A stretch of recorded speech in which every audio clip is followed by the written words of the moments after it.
This is Channel 7 News. This is Lanny York for Channel 7 News. It was one of the worst attacks to date by gangs. All units, T0 are on site.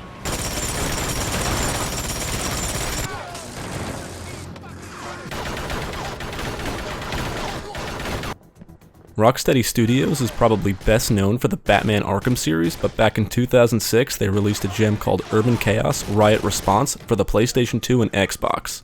I had never heard of it up until a few years ago, but it's definitely one of the best console games of the 6th generation era. Basically, you're a cop and you need to kill the bad guys. The story is told through these live-action news reports from the fictitious Channel 7 News. Crime is on the rise and gangs are running rampant through the streets. St. Valentine's Street Station was the target of gangs in an attack that left hundreds dead and many more injured. I guess the regular cops suck, so the T0 Riot Response Unit was created to combat the violent gangs. As you progress through the story, you'll hear about political figures and corruption, but there's no real character development. Also, political activist Gabe Peeps is in the news again. It seems the controversial information Peeps presented about Adam Wolf was false. The people aren't big fans of T0 at first, but as you progress and save each day, the unit becomes more accepted. You play as T0 enforcer Nick Mason in an unnamed city. Looking at the police vehicles and helicopters, you'll see the abbreviation CPD. I'm guessing City Police Department? Now, I'm no world traveler and one ignorant fucker, but I'm guessing the developers based the city on New York and possibly other American East Coast cities. I was born and raised in New York State, but I think I can spot a New York accent when I hear one. Hey, I was told to report to an Officer Mason. That you? With that said, the voice acting is nothing special. Mason, escort the medic and Officer Daniels back to the underpass. The game is mission-based, and you'll be shooting your way through all kinds of city environments like City Hall, housing projects, the subway, sewers, and dockyards. Now, Nick is a silent protagonist, but you will see pictures of him during some of the news reports. Each mission always involves you killing everybody, and usually rescuing people. You seem to be up against this one gang called the Burners. They're mean and vulgar and just want to destroy everything. They make rude comments and, try to kill you.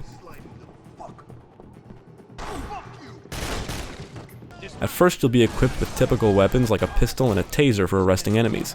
You'll also obtain a shield, and you'll be using this thing a lot.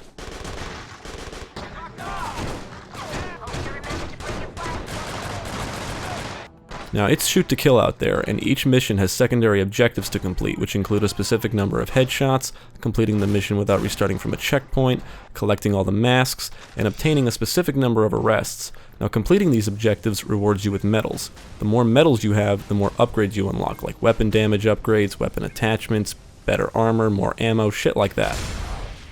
You have unlocked riot grenades. You have unlocked the thermal breather. By arresting gang leaders, you can unlock emergency situations. These situations require you to rescue a VIP in a specific amount of time. If completed, you'll unlock a non-approved T0 weapon like an assault rifle or shotgun, and even weapon upgrades. You have unlocked the shotgun Mark 1. There's 3 difficulty modes to start: Rookie, Veteran, and Elite. After completing all the missions, you can unlock Terror mode, which is an even harder difficulty. From what I've played, higher difficulties just means the enemies do more damage. It also means you'll unlock more medals. The requirements for the medals are the same for each difficulty, but playing on Elite, for example, will unlock the medals for Veteran also. The medals and upgrades are the biggest incentive to keep you coming back, and thankfully the gameplay is fun as fuck.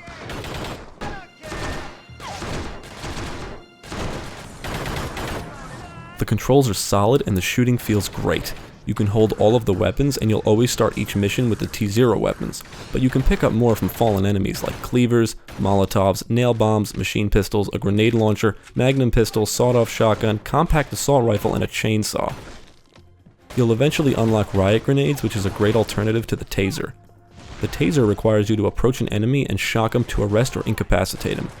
But as the enemies become better equipped, approaching them becomes more of a challenge, so throwing riot grenades can easily incapacitate any enemies in the blast radius.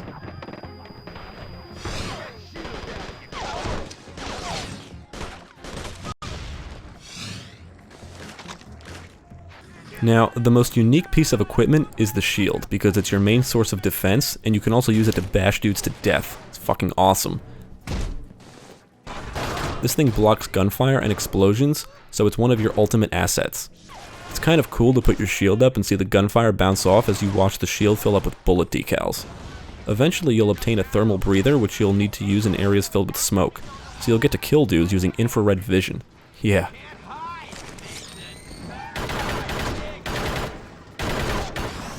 There are a few ways to fail a mission requiring you to start from a checkpoint. These include dying, a companion gets killed, or you get too close to a hostage taker causing them to kill a hostage. Or of course, if you kill the hostage. Now most missions will require you to rescue a hostage at some point. You'll approach an enemy holding a hostage at gunpoint and you'll need to shoot him when he reloads. The gameplay goes into this slow motion effect, so it's not really hard to miss the shot. It's cool at first, but gets old quick because it's the same damn thing every time. You shoot the bad guy, he takes the hostage somewhere else, shoot him again, they move somewhere else until finally they're in front of a spot that causes a dramatic death for the hostage taker.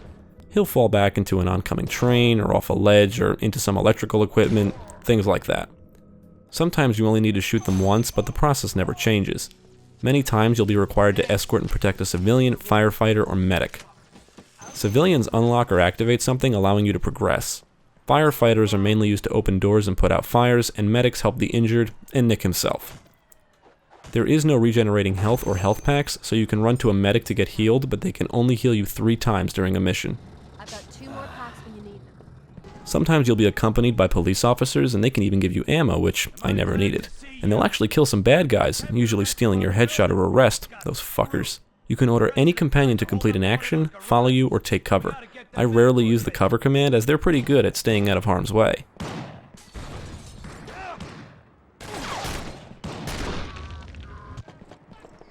The AI is decent at best. Enemies will run and try to chop you, throw cleavers, shoot at you, throw explosives, and they'll run around and take cover from your fire. As you progress, they obtain better weapons like machine pistols and assault rifles among others, and at that point, playing defensively is key. At the end of the game, you'll be up against dudes with shields, and these guys can be a pain in the ass. They carry magnums, which take away a good amount of health, so you'll really need to be careful as only a few shots can kill you. Every now and then you'll come up against some guy with a grenade launcher, and these situations are annoying because the moment you enter a room, they fire a grenade at you, which pretty much explodes on impact. The explosion takes away a good chunk of health, and you don't really have a lot of time to get away. Shields can block the damage, but in most of these scenarios I wasn't able to put my shield up in time, unless I knew where they were, so it became very trial and error. I just had to memorize their locations. Now Urban Chaos does look pretty good, at least I think so. You've got some good lighting and visual effects like smoke and fire. The frame rate does take a shit here and there, but never really gets in the way, and I did notice some minor screen tearing. The music is nothing to rave about, but the sound effects, however, are pretty good.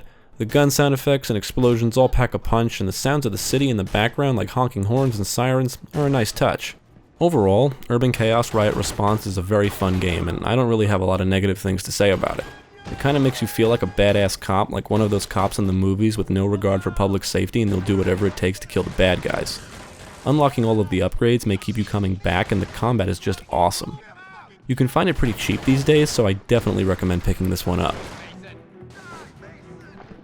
Channel 7, first for news in your city.